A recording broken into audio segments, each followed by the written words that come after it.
دشمنی کیا ہے، اسلام مٹا دیں گے، قرآن مٹا دیں گے، مدرسہ مٹا دیں گے، مسجد مٹا دیں گے، جلسہ مٹا دیں گے۔ مگر 1500 سال کے اندر میں کیا ہوا؟ جو مٹانے کی بات کر رہا تھا وہی مٹ گیا، اس کا خاندان مٹ گیا، اس کا دادا نانا گھر مٹ گیا، اس کی بستی مٹ گئی، اس کا شہر مٹ گیا، مگر اذان نہیں مٹی، نماز نہیں مٹی، قرآن نہیں مٹا، اسلام نہیں مٹا، جلسہ نہیں مٹا، کوئی کل باقی رہے گا، نیک چمن رہ جائے گا، پر رسول اللہ کا دین حسن رہ جائے گا۔ بہت بڑے فائدے ہیں اس مجلس کے انعقاد کرنے کے۔ میں اس لیے بول رہا ہوں چونکہ آج کل بہت سارے دشمن لگ گئے ہیں۔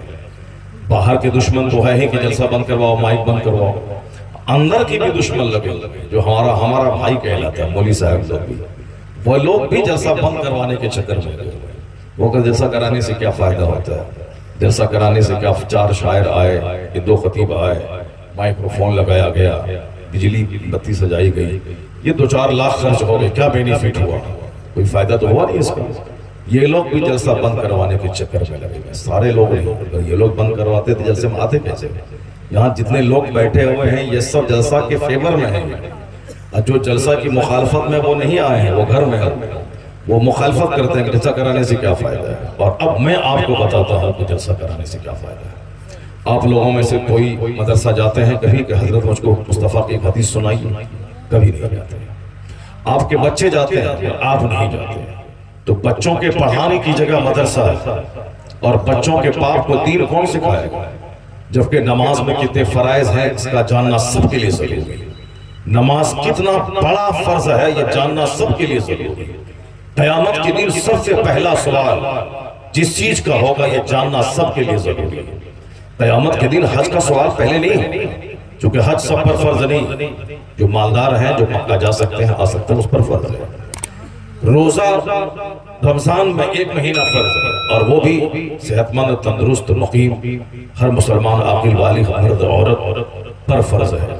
زکوٰۃ سب پر فرض نہیں، زکوٰۃ اس پر فرض ہے جس کے پاس مال ہے، یعنی جو صاحب نصاب ہے، اس کے علاوہ جو مال ہے اس پر زکوٰۃ فرض ہے۔ اگر آپ کے پاس 1 لاکھ روپے ہیں، سال گزر گیا، تب اس میں سے 2500 روپے زکوٰۃ نکالنا۔ آپ کے پاس 1 کروڑ روپے ہیں، چاہے زیور کی قیمت ہو، چاہے آپ کے پاس بزنس میں جتنا مال لگا ہوا ہے اس کی قیمت ہو، چاہے فکس ڈیپوزٹ ہو، 1 کروڑ اگر ہے تو 2.5 لاکھ روپے کمپلسریلی زکوٰۃ نکالیں۔ 2.5 لاکھ اگر 1 روپیہ بھی آپ کا باقی رہ گیا زکوٰۃ نہیں نکالا تو سارے مال کو وہ ناپاک کر دے گا، اور ناپاک مال کھا کے جو زندہ رہے گا اس کا انگ انگ ناپاک ہو جائے گا۔ اسی 80 قطرے خون سے 1 قطرہ منی کا بنتا ہے، اور اس منی کے قطرے سے بچہ پیدا ہوتا ہے۔ یہ بتائیں کہ بلڈ ہی جب ناپاک ہو گیا، منی کا قطرہ تو خود ناپاک ہے، اور پھر یہ بتائیں کہ ان کے بچے کتنے خطرناک ہوں گے اگر زکوٰۃ کا 1 روپیہ رہ گیا سارے مال کو تباہ و برباد کر دیتا ہے۔ آج کل ہمارے بچے شریر ہو رہے ہیں، ہمارے بچے لچے لفنگے ہو رہے ہیں، ہمارے بچے ماں باپ کی بات نہیں مان رہے، ہمارے بچے آج عالم دین کی عزت نہیں کرتے۔ وہ کالج کے پروفیسر کو بہت دور سے بائک سے نیچے اتر کے ان کا پاؤں چھو کے ان کا رسپیکٹ کرتے ہیں، چونکہ وہ کیمسٹری پڑھاتا ہے، وہ فزکس پڑھاتا ہے، وہ میتھ پڑھاتا ہے۔ اس لیے ہم نے دیکھا اپنے بچوں کو، ہمارے بچے بائک روک دیتے ہیں۔ وہ ایک برہمن پروفیسر، راجپوت پروفیسر کالج کا فزکس پڑھانے والا، وہ راستے سے گزر رہا، یہ اتر جاتا ہے، ان کا پاؤں چھو لیتا ہے۔ کیوں؟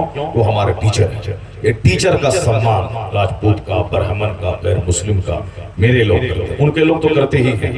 جو ٹیچر فزکس پڑھائے ان کا یہ سمان کہ پاؤں چھو لے، اور جو حدیث اور قرآن پڑھائے اس کا کتنا سمان ہونا چاہیے۔ ہمارا سمان تو میرے بزرگوں نے یہ سکھایا تھا کہ 18 سال کا عالم اگر وہ آگے آگے چل رہا ہے تو 95 سال کا بوڑھا شخص اس 18 سال کے عالم کے آگے نہ چلے، وہ پیچھے چلے۔ اللہ، یہ بہار شریعت میں ہے، یہ ہمارے بزرگوں نے لکھا ہے، بزرگوں نے سکھایا ہے۔ یہ علم کا احترام ہے، عمر کا نہیں، یہ علم کا احترام ہے کہ اس نوجوان کے سینے میں فزکس، کیمسٹری، بائیولوجی نہیں ہے، اس کے سینے میں قرآن اور حدیث کا علم ہے۔ سبحان اللہ، قرآن حدیث کے علم کا سمان ہے کہ اس کے آگے آگے نہ چلے، عالم دین کے سامنے اونچی آواز میں بات نہ کرے، عالم دین کے سامنے اونچی جگہ نہ بیٹھے۔ یہ علم دین کا سمان، ماں باپ سے بھی بڑا احترام عالم دین کا، چونکہ ماں کے پاؤں کے نیچے جنت ہے، یہ بالکل سچ ہے۔ باپ جنت کا دروازہ ہے، بالکل سچ ہے، مگر میرا باپ نائب رسول نہیں ہے، مگر عالم دین نائب پیغمبر ہے۔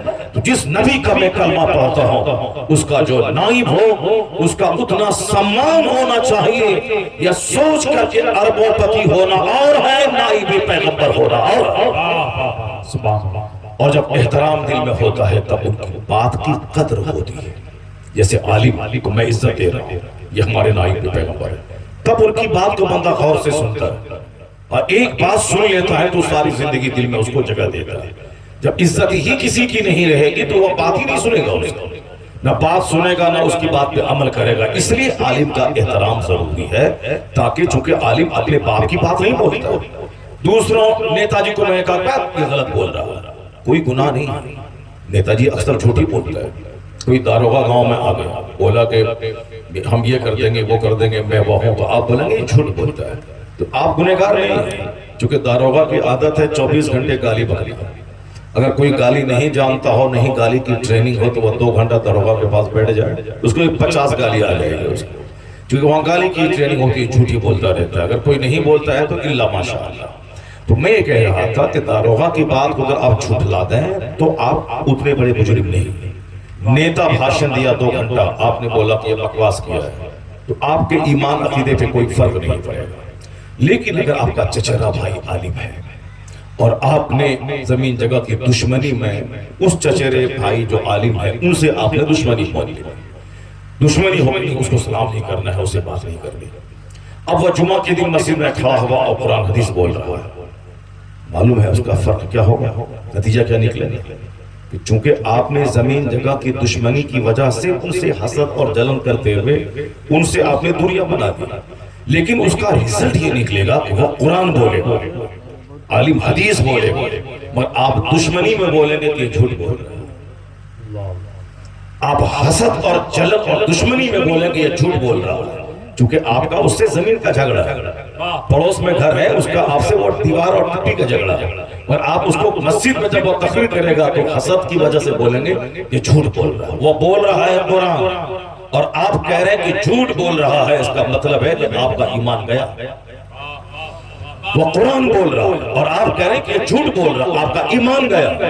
ایمان گیا تو بیوی بھی نکاح سے گئی، اس بات کو ہمیشہ گرہ باندھ کے رکھ لیں کہ بیوی نکاح سے کیسے نکلتی ہے۔ ایک تو طلاق دے دیا تو وہ نکل گئی نکاح سے، دوسرا ایمان آپ کا ختم ہوا، آپ کی بیوی آپ کے نکاح سے نکل گئی۔ اگر آپ نے کہہ دیا کہ نماز پڑھنا ضروری نہیں ہے تو نماز کی فرضیت کا انکار کیا تو آپ کا ایمان ختم، ایمان ختم، نکاح ختم۔ مطلب یہاں ہے ایمان ختم، نکاح ختم۔ یہ مطلب اس کو ہمیشہ یاد رکھیے گا، ورنہ کچھ لوگ کہتے ہیں کہ جو دیوبندی کے اجتماع میں جائے گا اس کا نکاح ٹوٹ جائے گا، تو ہم لوگ بچپن میں سوچتے تھے کہ آخر یہ مولانا صاحب کیوں ایسا بول رہے ہیں کہ جو اس کے اجتماع میں جائے گا اس کا نکاح ٹوٹ جائے گا؟ کیسے نکاح ٹوٹ جائے گا؟ اجتماع میں جائے گا نکاح ٹوٹ جائے گا، اس کا کیسے ٹوٹ جائے گا نکاح؟ نکاح تو یہاں طلاق سے ٹوٹتا ہے، اور نکاح بہت مضبوط چیز ہے۔ اجتماع میں جائے گا، گھومے گا، پھرے گا، دیکھے گا وہاں ٹینٹ ہے، لائٹ ہے، بجلی ہے، بتی ہے، وہ مولوی صاحب کیا بول رہا ہے، تو میرا نکاح کیوں ٹوٹ جائے گا؟ اس وقت سمجھ میں بات نہیں آتی تھی، لیکن اب بات سمجھ میں آتی ہے کہ جو اس کے اجتماع میں جائے گا اور یہ سمجھے گا کہ یہ لوگ بھی ٹھیک ہی ہے، یہ سمجھ لیا کہ یہ لوگ بھی ٹھیک ہی ہے، تو جو نبی کو گالی دیا ہے اس کو یہ بولے گا یہ ٹھیک ہے، جو حضور کے علم غیب کی توہین کیا ہے اور یہ بولے گا یہ بھی ٹھیک ہے، جو بولا ہے کہ اللہ جھوٹ بول سکتا ہے یہ اس کو بولے گا یہ بھی ٹھیک ہے، تو جو گستاخ رسول کو ٹھیک کہا تو اس کا اپنا ایمان ختم ہو گیا، اس کا اپنا ایمان گیا۔ من شک فی کفرہ وعذابہ فقد کفر۔ حرمین طیبین کے علماء نے کہا ہے کہ جو گستاخ رسول کے کفر میں شک کرے وہ بھی کافر ہو جائے گا، جو نبی کو گالی دیا وہ کافر، اور جو اس کے کافر ہونے میں ڈاؤٹ کرے کہ کافر ہے کہ نہیں ہوگا، جو ڈاؤٹ کرے وہ بھی کافر۔ مصطفیٰ کی توہین کفر، اور توہین کرنے والے کا ساتھ دینا، اس کی ہاں میں ہاں ملانا، اس کی حمایت کرنا یہ بھی کفر ہے۔ تو جو وہاں گیا اس کو اچھا سمجھا، اس کے پیچھے نماز پڑھا تو اس کا ایمان ختم، اور جب ایمان ختم تو آٹومیٹک نکاح ختم. سبحان اللہ. ایمان ختم نکاح ختم. اس لیے سوچ سمجھ کے بولنا ہے، ورنہ بچے تو آج ایسے ہی ناجائز پیدا ہو رہے ہیں. طلاق دیا اور بے عزتی کے ڈر سے اس کو رکھ لیا، اس کو حلالہ ولا نہیں کروایا. ہم نے ایک محلے میں دیکھا، لوگوں نے بتایا ہم سے کہ اس نے بھی کو 3 طلاق دے دیا، اس کے باوجود وہ رکھ لیا. وہ بدتمیز سلام کرتا، میں اس کا جواب نہیں دیتا ہوں. میں پہلے بہت مسکرا کے ملتا تھا، اب اس کے سائے سے میں بھاگتا ہوں. چونکہ طلاق دے دیا، اب تو طریقہ وہی ہے کہ جو 3 طلاق دے دیا، چاہے شراب کی حالت میں ہو، چاہے غصے کی حالت میں ہو، چاہے جس حالت میں ہو. جب غور سے سنیے گا، ایک اسلامی بات چھڑ گئی ہے کہ جیسے کا کیا فائدہ ہے. تو اس لیے میں بتا رہا ہوں، ورنہ تقریر میری سنیں گے، تقریر سنیں گے، تقریر میں کروں گا ابھی انشاءاللہ الکریم. ایک بات چھڑ گئی ہے تو میں اس کو مکمل کر دیتا ہوں. مکمل کر دوں؟ ہاتھ اٹھا کے بولیے سبحان اللہ. ہاں مکمل کرتا ہوں، پھر تقریر میں کرتا ہوں. تقریر میری ہوتی ہے 4 گھنٹے کی. 1 گھنٹے میں کوئی تقریر ہو گئی، مجھ کو ٹرین پکڑنا ہے، مجھ کو لکھنؤ جانا ہے، اور ہم کو 1:40 میں ہماری ٹرین ہے ابھی یہاں پہ. ہم کو یہاں سے 1:15 میں چھوڑ دینا پڑے گا بھائی، تاکہ وہاں جاؤں، پگڑی کھول کے رکھوں، سوٹکیس لوں اور نذرانہ لوں، اور اس کے بعد میں چلا جاؤں. تاج بھائی کیا کیسا رہا نذرانہ؟ ہاں تو کوئی چوری چھپے بات تو ہے نہیں، ظاہر سب کو معلوم ہے وہ ہوتا ہے سب کچھ. امام صاحب تنخواہ نہ لے، حافظ نذرانہ نہ لے، مولانا صاحب نذرانہ نہ لے، لائٹ مائک والا پیسہ نہ لے، تو کیسے کام چلے گا؟ سب کام چلنا پڑے گا. وہاں بھی ہے سب ہے. تو خیر چلیے بھائی، ایک بات ہو گئی بیچ میں ہو گئی، مگر مجھ کو ابھی میرے پاس ٹائم بہت کم ہے. اب اس ٹائم میں تقریر تو ہوتی 4 گھنٹے کی، میری 3 گھنٹے کی، 2.5 گھنٹے کی. کل رات مدھیہ پردیش میں تھا، 4 گھنٹے کار پہ آباد سے چل کے میں گیا، پھر وہاں سے 4 گھنٹے واپس میں آیا. بہت دور، جنگل، پہاڑ، ندی نالا کا علاقہ، مگر گیا. 2.25 گھنٹے کم و بیش میں نے تقریر کی وہاں. 2.25 گھنٹے اس عمر میں. 10 سال پہلے کرتے تھے تو اس وقت ہماری عمر تھی 40 ایئرز، 40 سال، اور ابھی ہماری عمر ہو گئی 50 پلس. تو 40 میں 25 سال میں 4 گھنٹے بولتے تھے. تو ابھی ہم 50 پلس ہونے کے بعد بھی ہم سوچیں گے کہ ہماری طاقت 25 سال پرانی ہے، تو ہم سے بڑا بیوقوف کون ہو؟ 25 سال کی طاقت الگ ہے، 50 سال پلس والی طاقت الگ ہے. ہم کھوجیں گے کہ وہ طاقت ہمارے پاس آ جائے. کہاں سے آ جائے گا؟ سارا آدمی الٹا پلٹا سوچتا ہے. یہ 70 سال کا بوڑھا کالا خضاب لگا لیا سر میں، کالا خضاب لگا لیا داڑھی میں. کیوں لگایا؟ تاکہ وہ جوان دکھے. تو ٹھیک ہے، بال کالا ہو گیا، مگر یہ ہڈی کو کیا کرے گا؟ یہ رگ کو کیا کرے گا؟ یہ کمر کو کیا کرے گا؟ اعلیٰ حضرت سے کسی نے پوچھا کہ بابا یہ کالا خضاب لگانا کیسا ہے؟ تو اعلیٰ حضرت نے بولا حرام. کہا لوگ اپنے بڑھاپے کو چھپانے کے لیے، جوان دکھنے کے لیے لگاتے ہیں خضاب کالا. تو اعلیٰ حضرت نے کہا تھا کہ بوڑھے بیل کی سینگ میں تیل لگانے سے بیل جوان نہیں ہوتا ہے. بوڑھا بیل سینگ میں تیل لگا دیتے جوان ہو جائے گا؟ نہیں ہوگا. تو اپنی عمر کی حد میں رہی. آپ سوچئے کہ میری عمر 70 سال ہو گئی، میری عمر 60 سال ہو گئی، میری عمر کے 50 سال ہو گئے. جوانی کے دن ہیں 40 سال کے نیچے، 40 سے آگے ادھیڑ ہو گیا، اب جوان نہیں رہا. مگر آپ کی سوچ جوان ہی ہے، میں جوان ہی ہوں. 40 کے آگے آپ ہو گئے ادھیڑ، 50 کے آپ پار کرنے کے بعد آپ ہو گئے بوڑھا. جیسے ہم ہو گئے بوڑھے، 50 پلس ہم ہو گئے. اب ہم سوچیں گے عبدالقادر صاحب کی طرح جوان رہے، نہیں ہوگا. اب ہم سوچیں گے صاحب غلام نور مجسم کی طرح میں جوان رہوں، نہیں ہوگا. 50 سال کے بعد عمر بڑھاپے کی طرف چلی جاتی. 60 سال کے بعد سمجھ لیے کھیل کا تھا. 60 سال کے بعد بندہ زندہ اگر ہے تو بونس کے طور پر ہے، زندگی ختم ہو گئی اس کی. 60 سال کے بعد وہ بونس کے طور پر ایک گفٹ ہے، زندہ ہے. 60 سال کے بعد وہ بونس کے طور پر. ڈاکٹر اقبال صاحب جب ان کی عمر 63 سال کے قریب پہنچی، وہ عاشق رسول جس نے کہا تھا کہ کی محمد سے وفا تو نے تو ہم تیرے ہیں، یہ جہاں چیز ہے کیا لوح و قلم تیرے ہیں. خیمہ افلاک کا استادہ اسی نام سے ہے، اللہ سبق. جس ڈاکٹر اقبال نے عشق رسالت کی آگ بدن میں لگا دی، وہ خود عاشق رسول تھا. 63 سال کی عمر جب ہوئی تو بے چین رہنے لگے کہ کہیں میری عمر حضور کی ظاہری عمر سے آگے نہ بڑھ جائے. اللہ سبحانہ. یہاں 90 سال کا بڈھا وہ مرنا نہیں چاہتا. یہی تو فرق ہے ایک اسلامی سوچ اور اینٹی اسلامک سوچ میں. ہمارے سماج کا جاہل بڈھا 90 سال عمر ہو گئی، ایک لمبی زندگی وہ گزار لیا دنیا میں، پر پھر بھی وہ مرنا نہیں چاہتا۔ وہ کہتا ہے حضرت 90 سال کی عمر ہے کیا، وہ تو 105 سال زندہ رہا، یعنی ابھی بھی ان کو 105 سال زندہ رہنے کی للک ہے، طلب ہے۔ وہ نہیں ملنے والے سے کہتا ہے کہ اب میری عمر ہو گئی 90 سال، میں تو لٹکا ہوں، میرا پاؤں قبر میں لٹکا ہے، حضرت میرے لیے خاتمہ بالخیر کی دعا کر دیجیے۔ حضرت میں آپ کو گواہ بنا کے میں توبہ کرتا ہوں سارے گناہوں سے، اور میں کلمہ پڑھتا ہوں آپ کا ہاتھ پکڑ کر لا الہ الا اللہ محمد رسول اللہ۔ جتنے عالم ان کے پاس آئے ان کو گواہ بنا کے کلمہ پڑھنا چاہیے، چونکہ 1 منٹ کے بعد وہ مر سکتا ہے، گناہ سے سچی توبہ کرنی چاہیے، اس کو گواہ بنا کے اپنے آپ کو مسلمان بتانا چاہیے۔ میں گواہی دیتا ہوں کہ اللہ کے علاوہ کوئی معبود نہیں ہے۔ وہ نہ دوائی کی بات کرے گا، نہ کپڑا کی بات کرے گا، نہ زمین مکان دکان کی بات کرے گا، نہ اپنی نتنی اور پوتی کی شادی کی بات کرے گا۔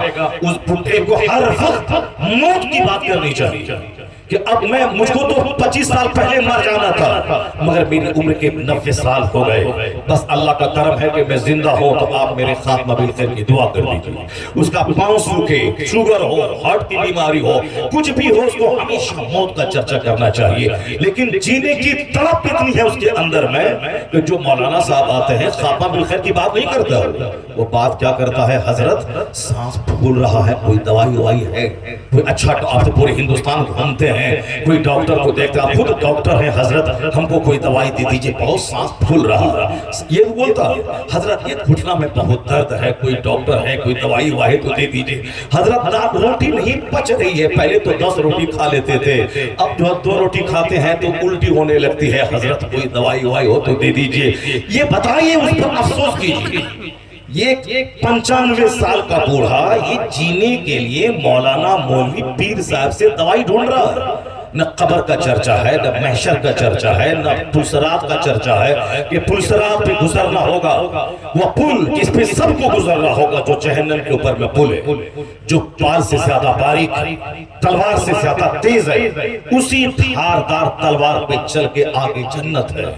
بہت سے لوگ 1 قدم چلیں گے جہنم میں گر جائیں گے، بہت سے لوگ 10 قدم چلیں گے جہنم میں گر جائیں گے، بہت سے لوگ 50 قدم چلیں گے جہنم کی آگ میں گر جائیں گے، اور وہ جو پل صراط پار کرے گا تلوار سے زیادہ تیز، بال سے زیادہ باریک، اور 500 سال کی مسافت کے برابر کا پل ہے۔ 5 دن نہیں، 5 مہینہ نہیں، 5 گھنٹے والا پل اگر ہو تو یہاں سے لکھنؤ تک کا پل ہو جائے گا، یہاں سے لکھنؤ تک اب گھوڑا دوڑا کے بائک لے کے چلا جائے گا۔ 500 سال، اللہ صبر۔ یہی تو فرق ہے، نیتا دنیا کی بات کرتا ہے، تو دنیا دار انجینئر ڈاکٹر پروفیسر صرف کھانے پینے مال متا کی بات کرتے ہیں، اور ایک عالم دین آخرت کی بات کرتا ہے، وہ جنت کی بات کرتا ہے، جسے پل صراط سے گزرنا ہے، جسے جہنم کے اوپر میں اس پل سے گزرنا ہے۔ 500 سال کی مسافت کے برابر ہے وہ پل، اس کے بعد ہی ہے جنت، وہاں جانا ہے۔ کبھی یہ 95 سال کا بوڑھا اس پل صراط کی بات نہیں کرتا ہے کہ حضور اس پل پہ کیسے پار کریں گے، کوئی نسخہ بتائیے، کوئی سامان بتائیے، کوئی وظیفہ بتائیے، کیسے اس پل صراط سے گزرنا ہوگا۔ گزرنا تو سب کو ہوگا، جیسے موت کا مزہ سب کو چکھنا ہے، پل صراط سے بھی سب کو گزرنا ہے۔ حضور کوئی نسخہ بتا دیجیے تاکہ آسانی سے گزر جائے۔ قبر میں رہنا ہے 5000 سال، قیامت قائم نہیں ہوگی ابھی، کل قیامت آ سکتی ہے، مگر آئی نہیں۔ جو لوگ 10,000 سال پہلے مر گئے وہ 10,000 سال سے قبر میں سناٹے میں ہے، مٹی میں ہے، عالم برزخ میں ہے۔ قیامت کل بھی قائم ہو سکتی ہے، لیکن 50,000 سال کے بعد بھی ہو سکتی ہے۔ تو قبر کی منزل ہزاروں سال، جہاں قیامت کا ایک دن 50,000 سال، اور جہاں پل صراط سے پار کرنا ہے 500 سال کی مسافت کے برابر۔ نیکی بدی تولی جائے گی ترازو پہ، ایک طرف نیکی ایک طرف بدی، نیکی ہے 1 لاکھ اور برائی ہے 50,000 کروڑ، جو کہ سجدہ ہم کرتے ہیں دن میں جمعہ ایک جمعہ، اور یہاں گناہ کرتے ہیں ایک دن میں 1000 بار۔ غیبت زنا سے زیادہ سخت گناہ ہے، میں مزہ لے کے کرتا ہوں۔ جھوٹ بولنا حرام ہے، روسی اس سے گھٹتی ہے، منہ سے بدبو پیدا ہوتی ہے، اور آج کل 90% لوگوں کے منہ سے بدبو آتی ہے، اس کے بدن سے بدبو آتی ہے، اس کی بولی سے بدبو آتی ہے۔ یقین نہیں آئے تو آج کے بعد سے آپ تجربہ کرنے لگی، جس کے پاس بیٹھے اس کے بدن سے بدبو آئے،